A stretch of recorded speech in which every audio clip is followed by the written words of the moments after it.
Hi everyone, so this is going to be a video based solely on MAC cosmetics and what I think, in my opinion, are the things that people who are just first starting out with MAC products or have just found out about their good quality, their wide variety of colours and things like that, and that they would like to start collecting certain types of MAC products but they're not really quite sure where to start, because obviously the range is so large, especially when you start going into the whole pro section as well.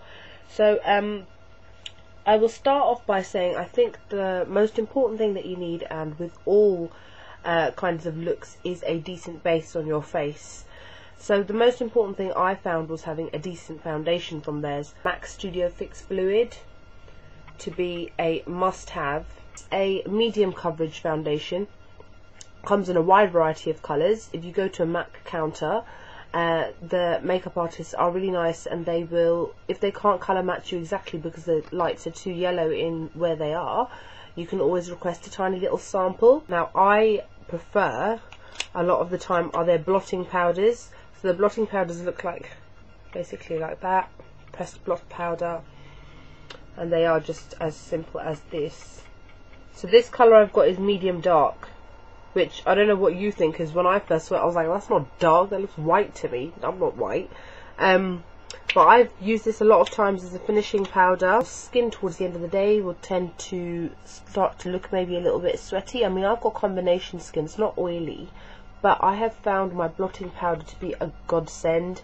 It saves your makeup at the end of the day when it starts to maybe slide a little bit. If you put a tiny bit of that on over your makeup, it will restore it, make it look fresh, make it look matte, less shiny. Obviously it's a blotting powder, so it will soak up any excess oil.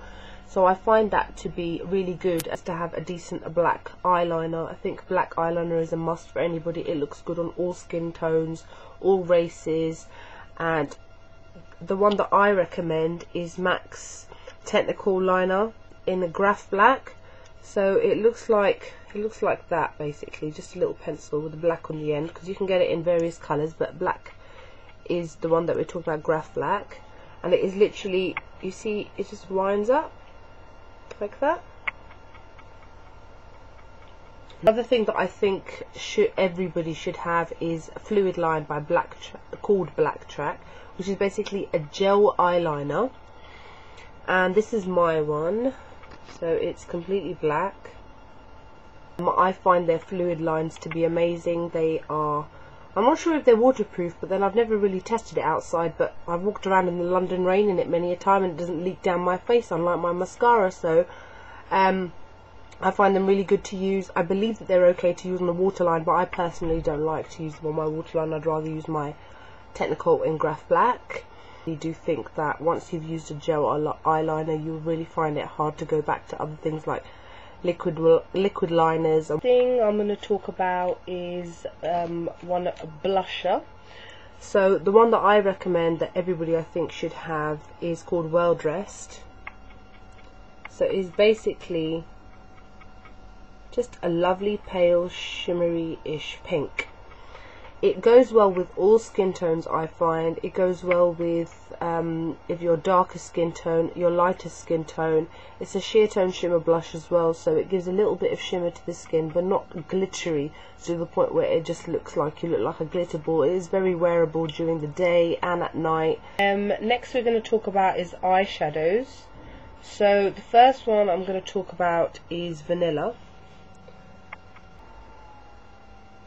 So Vanilla is basically a very pale peachy ivory colour with a little bit of shimmer in it. It's probably looking a bit too white on the screen, but it's not. It's more of an ivory colour, like I've said. This is a staple in any person who owns any kind of MAC products, their makeup bag. This is a staple. You can use it as a highlight, you can use it as a colour on your actual lid. Mainly it's used as a highlight. It goes well with every single skin tone you can think of. Even if you were green, it would go well with your skin tone. So this is number one. Number two, I would say, would be Satin Taupe, which is this colour. So this is a very taupey colour. Obviously the name says it all. a taupey brown colour with a bit of shimmery silverish undertone. Again, it goes well with all colours. It can be used on the base, it can be used on the crease. It mixes well with other colours because it's a frosty colour as well, so it's very good for the daytime but also at night. On the flip side of that, this is Woodwicked. So Woodwicked is basically an antique gold colour, a brownish antique gold colour. It's a Velux pearl, and in the same way that I described Satin Taupe with having the silverish undertone to the brown, this one has got the goldish to it. This is probably one of my favourite colours. I love this one a lot, and I think everybody should wear it. It again works well in the crease with a variety of colours. It works well on the lid. It works well underneath the lash line as well. And it, again, it doesn't matter what colour skin tone you are, it will go with your skin. And probably the most important colour that I'm going to show you now is Carbon, which is basically a matte black colour. Now, the reason I say that this is probably the most important colour of them all, and the one that everybody should have, I think this is the first one that I've ever bought. You can use this obviously in the crease, you can use it on the lid depending on how dark you're trying to make it go, especially in the outer V. It will darken up any colour that you've got. Right, now I'm going to show you lipsticks. First one I'm going to show you is my personal favourite lipstick.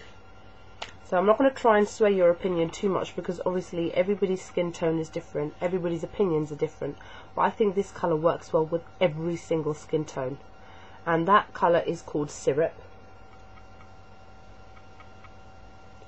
So this is basically a lovely warm pink colour, a cloudy kind of pink. It's a luster, so it's quite creamy on the lips, quite pigmented. But another colour that I really love is one that I've recently purchased, which is called Hug Me.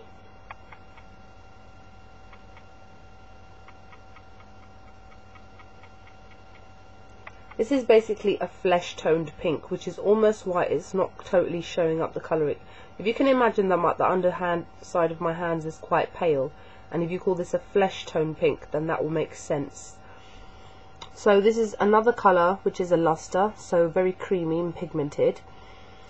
This again goes well with every single skin tone you can think of. And finally I'm going to show you is the brushes that I've got. So the first one I'm going to show you is the littlest one, which is a 210 brush. Now let me just say, I've just used these brushes, so they're a little bit dirty. I'm sorry, I didn't want to wait until tomorrow when they're dried after I'd washed them, so please excuse the colours of them that may not look so clean, because they're not.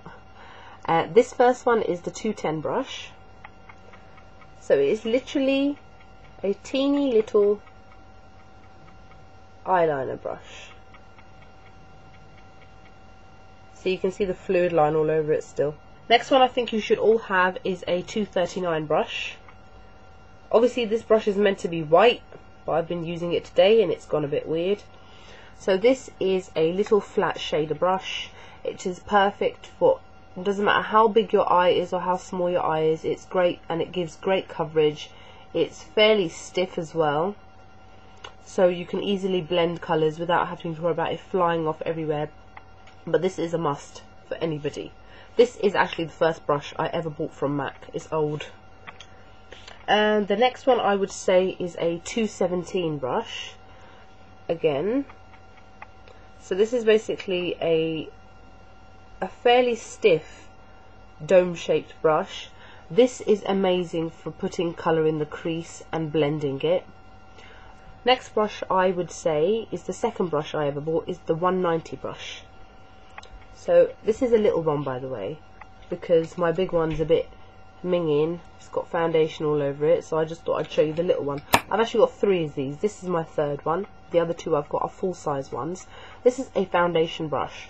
I love this brush so much. I use it every single day, which is the reason why I have got 3, so that I don't have to worry about washing them every single day. This one I've started to take to the gym with me. I love it. It's a fairly thick brush. It's not too soft. It's soft enough though, and it places the colour on nicely and it blends everything in perfectly, gets in all the little nooks and crannies. The last brush I'm going to show you is my 187.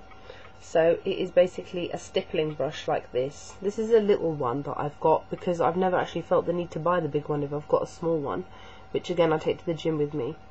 I'm not going to show you hundreds of brushes because this one has got so many different uses. You can use this to actually stipple on your foundation if that is what you want to do, to give yourself that airbrushed kind of look.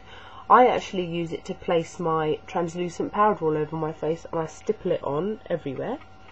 You can also use it to apply blush.